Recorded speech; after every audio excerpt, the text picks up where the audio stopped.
So you probably picked up a little bit of a pattern. I enjoy board games, but not just playing them. I also enjoy collecting them because there's so many different versions of all these fun games that you can possibly own. Monopoly, for example, we've seen many iterations of all the anniversaries, special editions, movie editions, you name it.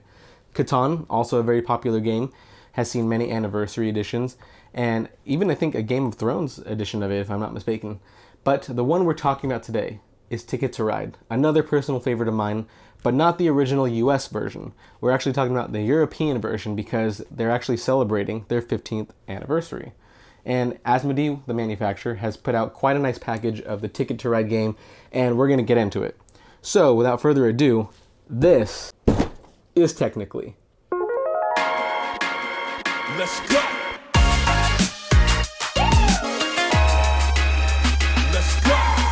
First thing off the bat you're going to notice is that the box is actually bigger. There's a reason for that because they went ahead and updated and upgraded a lot of the things inside, including all of the playing pieces and board map, which is significant. We'll get to the board map in a minute because that is something on its own to behold. But just the packaging, they went ahead and kept the original packaging from the game itself, but they added a little bit of border around it and 15th anniversary smack dab on the front. On the back, you can see a little bit of a sneak peek of what the game actually looks like. So you have the tins where you get all the playing pieces, you get the new board map, and then they didn't keep all the original colors from the original game. They actually replaced a couple, and so you see them here: red, blue, gray, pink, and brown. So what's inside the box? You're greeted with this little instruction pamphlet that tells you all of the need-to-knows about the game, how to play if this is your first time. But if you're jumping back into Ticket to Ride and you're upgrading your existing European version, then you may not need this because all the core rules are still there. The gameplay hasn't changed. The only difference that you're going to see between versions is that this one has all the expansions included. Again, that doesn't really change the gameplay, but it changes how you can mix up the gameplay. So for example, you can get some different destinations that you're not normally accustomed to getting. You get some destinations that are specific to the different expansions, and you can kind of mix and match which ones you want to play with, which is also like a fun little breather because if you've only ever had the original one with those original 46 destinations, then these expansions are a nice breath of fresh air. Behind the pamphlet, you're going to see the next biggest upgrade, which is going to be perhaps the most significant one, the actual playing board. And it's quite hefty. We'll put this off to the side and come back to that later because we need the whole table for the board. Whew. It comes in 6 quadrants, which fold up actually quite nicely into that box. But immediately you notice just how big this board is. Not to say that the original board wasn't big, but this one's bigger because I definitely remember playing the original European version that it took up a lot of space on the table, and it is just one contained board, but the board was big because it's essentially a map of Europe. So you have to fit all the countries and cities and the player markers around the edges onto that single board. This one, they outdid themselves by actually making it significantly bigger because they added a lot of detail, which is going to be really hard to cover all the detail that they actually put into the map on the video. So you just have to get your own version and find out for yourself. One of my favorite things that I pulled from this board is actually all the detail that they added that are region specific. So particular regions of Europe will have certain things that are known for in that region. For example, up here in Russia, it's very icy and snowy. You see some buildings with snow on top. Horse-drawn carriage, which actually horse-drawn sleigh. It's not really a carriage because there's no wheels. All in the waterways, so in the bays, the seas, oceans, canals. There's a lot more boat and watercraft in there. We have some planes flying around. There's a blimp in the top corner. And even right down here near Venice is the gondolas, which is iconic. So you're gonna notice a lot of those things spread out around the map. You have the Eiffel Tower for Paris, you have a lighthouse in Brest. There's just a lot of fun little Easter eggs that you'll be able to pick out for yourself in this map, whether you visited these countries in person or if you're actually revisiting Ticket to Ride Europe again after some time away. And along with all that detail, you're also going to notice that it's just a lot more vibrant. The water is a lot more blue. You're also getting some geographical uniqueness in terms of the terrain. But apart from those details, you're also getting some other upgrades in terms of bigger train tracks, bigger text. It's a lot easier to read, which is probably one of the complaints that I'm sure a lot of players had with the original Ticket to Ride Europe, is that That one had a lot more muted colors. It was a little bit hard to differentiate parts of the map in terms of trying to find your city. And when you had the destination cards, it was kind of difficult to find where the city was if you weren't familiar with Europe. This map alleviates that problem because you're seeing a lot more color, like I said, but also the text is a lot easier to read and it stands out from the terrain because you're actually getting text that stands out against the vibrant background. So I love it. I love this map. I don't care that it's bigger.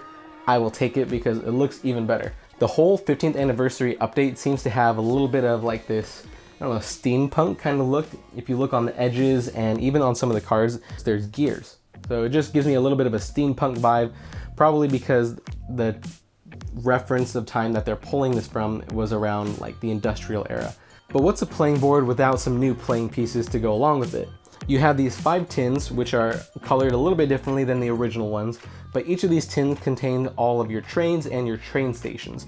You also get some new player pieces, which are kind of this wooden material, very similar to the ones that were in the original game, but these ones have the logos of their corresponding color in it, and they're like a square shape instead of those round ones that we used to have. And what's even more fun is that once we open up the tins, you see that each train is different from the other. So in the original Ticket to Ride Europe, we saw that the trains were all the same size, all the same shape. They were just different colors to help differentiate whose was whose. This time around, each of them has a little bit of a theme that they're keeping up with. For example, the black one has like some industrial equipment on the back. It's transporting across Europe. Brown is transporting lumber. Red is postal. The blue one is transporting vehicles, probably by Ford because it looks like a Model T. And then, well, actually Model T would have been the US, so they're transporting someone's car. And then the pink one is like a gas, like petroleum company where they're transferring the combustible de calidad. I don't know what that is. They definitely took some ideas from the anniversary edition of the US Ticket to Ride, because in that game we also saw some unique playing pieces where the rail cars were different from one another. And not only does it help differentiate them between players and they look fun, it also adds a nice thematic element to the game, which I'm all about, because it helps kind of immerse you and it changes your mindset a little bit, because instead of just plastic trains, now you're definitely on a mission to make sure you complete your routes. Otherwise, you're not going to be able to deliver your mail, not going to be able to deliver your equipment, your wood, your vehicles, or your petroleum. It's all that more crucial to be able to complete your long and short destinations to transfer all your goods across Europe. So I think that's super fun. The train stations are very similar to one another. They just have a little bit of a different color scheme depending on who you are. It's always interesting with these anniversary editions to see how the manufacturers are going to change and update the game that you've loved and played for so many years. In the case of Ticket to Ride Europe, I think Asmodee did a fantastic job celebrating the game with like new board, new player pieces, and sometimes we don't always see new cards get updated with the games, but in this case, Asmodee outdid themselves again because they gave us all new cards, including the trains and destinations. And there was nothing wrong with the original ones, but they went ahead and upgraded these ones anyway. You can see on the back that it says Ticket to Ride Europe, 15th anniversary, and kind of like that steampunk vibe that I was mentioning earlier. On the back of the ticket, you also see some of those cogs and a little bit of like almost an industrialism on the back, as well as in the front of the card where you see some gears and cogs next to the trains. This one is probably the one I'm like least excited about because in the original Ticket to Ride, the whole train was rainbow colored, which I loved. It just stood out. It was fun to have it in your hand. But this one, they kept it a little bit more like subdued and minimal. The rainbow is on the corners, so to help you signify that it's a locomotive. And the train itself is a mix of like silver and gold, which it still looks great, but I really would have preferred if they kept the locomotive itself rainbow all the way through, because that made it more fun. And when you had like 8 of them in your hand because you were stockpiling the whole match, then you had a rainbow like selection in your hand of those cards. All the other colors are the same from the original. You have your red, green, pink, orange, black, blue, and white. So nothing there, about the same amount of cards I believe, and it's just fun to see some upgraded visuals along with the board. But in addition to the train cards, we also got some updated destination cards. If you thought that there was a lot of destination tickets in the original Ticket to Ride Europe, then you're about to be surprised because they gave us an entire stack. Those are all destination cards. Granted, you have the European Express for your longest track, and one card in here to help designate where the big cities are, but beyond those two cards, you're getting a stack of destination tickets. And that's because there's some different expansions in here. So you have your original 46 cards from the Ticket to Ride Europe, but then you also have the 1912 expansion, which brings a new 55 destinations. And I believe within those, you're also getting some like big city cards, as well as you're also getting some Orient Express cards in there. And on the back of the instruction paper, then you can actually see what kind of variations you can play with this game. So you can play with classic cards, you can play with Europe 1912. Maybe you want to do Mega Europe and includes all the like classic and 1912 expansions. You can play big cities. So there's just a lot of different ways you can mix it up, so that way you're not playing the same routes every game. Maybe you want to change it up and only play big cities. You can do it. Maybe you only want to do 1912 routes. You can do that as well. It's up to you to change how you want to play the game. The core gameplay is still there, but there's now some options to help you mix up the game night a little bit more. Unlike the train cards, on the back of your destination ticket, you'll see the Ticket to Ride artwork, some trains at the top, and then on the side, the 15th anniversary ticket. So it differentiates it a little bit, so that way when you have a big pile of cards at the end of the game, you can easily separate which ones are destination and which ones are trains. The only downside is that with all of these different like expansions and routes in here, they all have the same backing. So if at the end of a game you've decided to play with a certain number of cards or expansions and they're all in one pile, it would be hard to separate them and probably take a little bit of time to be able to differentiate which one is which, because all of the backings are the same. So they might look identical on one side, you'd have to flip them over and find out which expansion they belong to on the other. That's the only downside I'd say with this, but otherwise the visuals have been updated as well. And one of my favorite things to show is that there's a little mini map on each of the destination cards. Now, the classic game also had a mini map, but it didn't help designate where any of those other cities were in reference to your destinations. So if you had something like Madrid to Danzig, you could just see those two dots on the map and nothing else. You'd see an outline of the European continent, but you wouldn't really guide you to where they were. There was just some loosely designated dots on the map. These ones, however, change that up a bit, because instead of just the outline of the continent, you're also getting little dots on it to show you where all these cities are and your destinations in reference. I think that's huge, because a lot of time was spent scouring for the cities during our game sessions, especially for players that hadn't played the game before. Many people aren't familiar with Europe and where all the cities are laid out at. So having this little map be a reference on your destination ticket is huge. And I think it's super important that they included it on this, so that way the game is just even more accessible and approachable for everyone who plays it, whether you're seasoned or you're a newcomer. Another little detail which I had overlooked until now is that on your destination cards around the two cities that you're trying to connect, you'll also see the surrounding train tracks. So for example, right here next to Danzig, on the map it shows you the red routes, the yellow and white, the black one, the pink and yellow, these neutral ones on its side.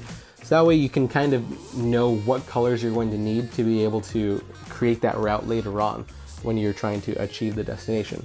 Gameplay like that is huge, because it doesn't change the outcome of the game or the gameplay itself.